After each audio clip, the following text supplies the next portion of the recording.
जय महाराष्ट्र शेतकरी मित्रांनो पुन्हा एकदा एका नव्या व्हिडिओमध्ये तुमचं स्वागत आहे। शेतकरी मित्रांनो, खूप साऱ्या शेतकऱ्यांनी पीएम कुसुम सोलर योजनेअंतर्गत हे फॉर्म भरले आहेत आणि खूप साऱ्या शेतकऱ्याचे फॉर्म देखील शेतकरी मित्रांनो सबमिट झाले आहेत आणि खूप साऱ्या शेतकऱ्याला सर्वेचे देखील ऑप्शन आले आहेत। परंतु हे सेल्फ सर्वे करत असताना शेतकरी मित्रांनो, ज्या वेळेस तुम्हाला तुमच्या शेतामध्ये जे कंपनीचे लोक सर्वे करण्यासाठी येतात त्या शेतकरी मित्रांनो, त्या सर्वे करणाऱ्या येणाऱ्याला शेतकरी हा चुकीची माहिती देतो आणि चुकीची माहिती दिल्यामुळे जो सौर कृषी पंप येणार आहे शेतकऱ्याला तो सौर कृषी पंप हा कमी पाणी मारतो। खूप साऱ्या शेतकऱ्याला हे माहीतच नाही की आपल्याला कोणत्या स्टेजची मोटर घेणे हे गरजेचं आहे।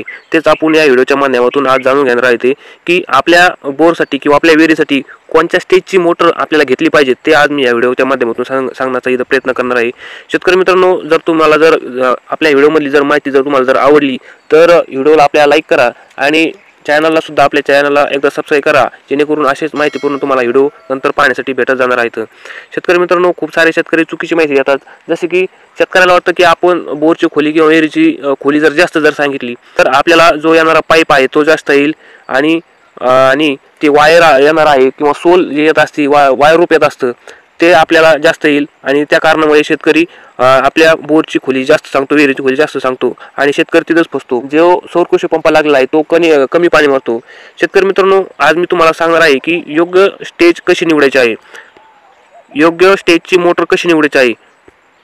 जर शेतकरी मित्रांनो तुमचा बोर हा शेतकरी मित्रांनो 100 ते 125 फुटापर्यंत जर तुमच्या बोरला जर पाणी लागलेलं असेल किंवा 100 ते 125 फूट तुम्हाला जर मोटर सोडायची असेल तर शेतकरी मित्रांनो तुम्ही 30 हेडची मोटर ही घेतली पाहिजे। जर तुमचा बोर हा जास्त खोलीचा असेल, जास्त तुम्हाला खोलीच्या वर पाणी लागलं असेल आणि लांब तुम्हाला जर पाणी न्यायचं असेल तर तुम्हाला 70 हेडची मोटर घ्यायची आहे, जेणेकरून तुम्हाला जास्त पाणी हे तुम्हाला मिळणार आहे। शेतकरी मित्रांनो, परत एकदा सांगतो, जर आपला बोर 100 ते 125 फूट असेल आणि तुम्हाला जर लांब जर पाणी द्यायचं नसेल तर तुम्हाला 30 हेडची मोटर घ्यायची आहे। आणि शेतकरी मित्रांनो, तुमचा बोर जर जास्त खोल असेल आणि लांब जर तुम्हाला जर पाणी द्यायचं असेल तर तुम्हाला 70 हेडची मोटर घ्यायची आहे। आशा करतो की शेतकरी मित्रांनो सांगितलेली माहिती तुम्हाला ही नक्की उपयोगी पडली असेल आणि उपयोगी पडली तर आपल्या चॅनलला एकदा नक्की सबस्क्राईब करा आणि व्हिडिओला एकदा नक्की लाईक करा। भेटूया की अशा महत्त्वपूर्ण व्हिडिओमध्ये, तोपर्यंत धन्यवाद।